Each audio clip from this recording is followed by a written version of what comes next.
This is a hard saying because it asks a hard question. Jesus shares a challenging teaching, and a lot of his followers abandon him over it. It says in the gospel today they no longer went with him. And so Jesus looks at his closest disciples and he asks them, will you also go away? It's a great question for your faith, isn't it? It's a great question for your life. When the going gets tough, will you go away? Do we fall away? When a relationship is challenged, do you find a way to hang in there or to stick it out?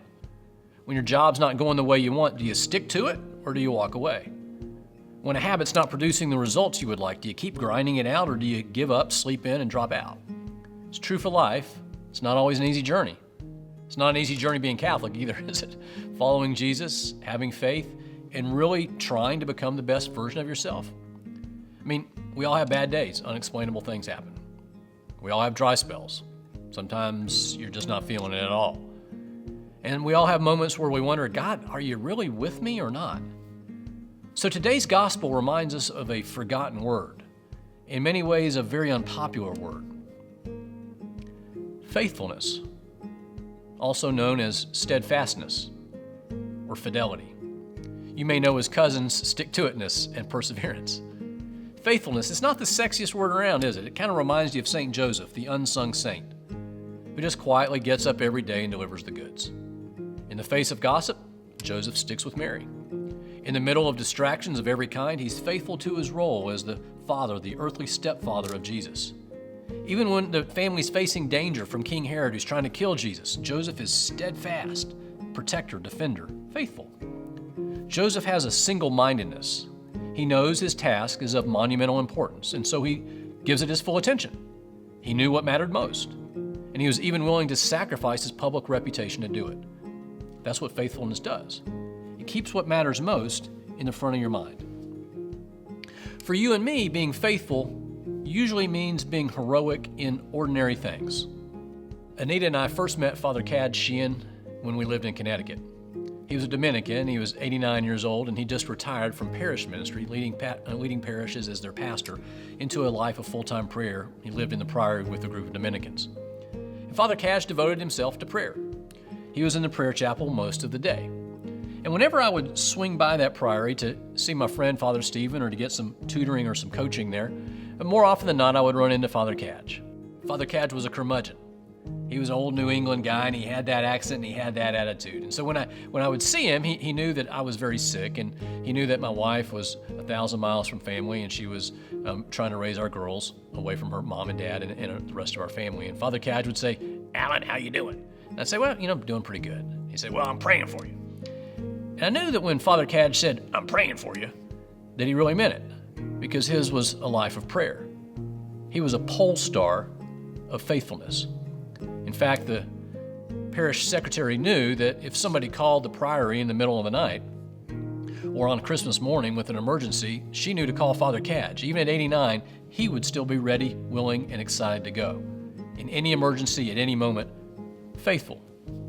Father Cad was faithful in every way.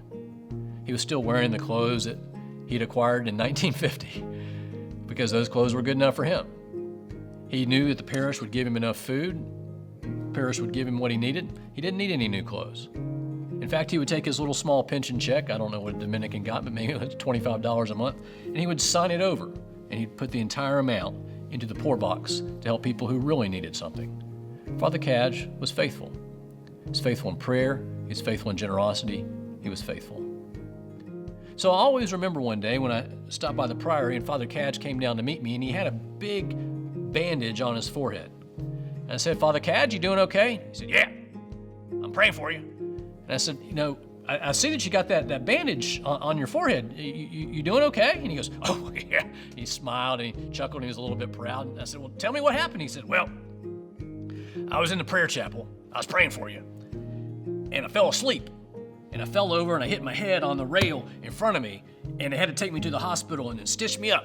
He kind of bowed up himself, and he had his red badge of prayer courage on him. And I realized that Father Cad was the first person I'd ever met who was wounded in prayer. Faithful.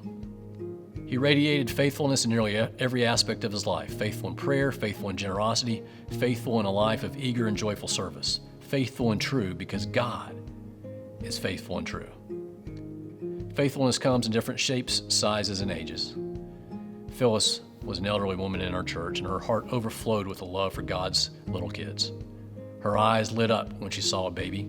Her eyes sparkled when she held that child, and she worked in the nursery week in and week out in that church, well into her 80s, rocking children in the nursery so parents could be in worship. She developed her own little special team to pray for each child and to pray for those families and to have a special luncheon every year for all the children who were baptized that year and for their families so that they knew they were loved and they were prayed for. She was faithful, day in, day out, year in and year out.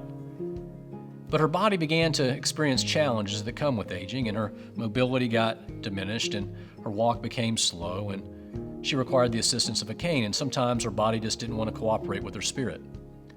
With every passing Sunday, it grew increasingly difficult for her to simply arrive at the nursery.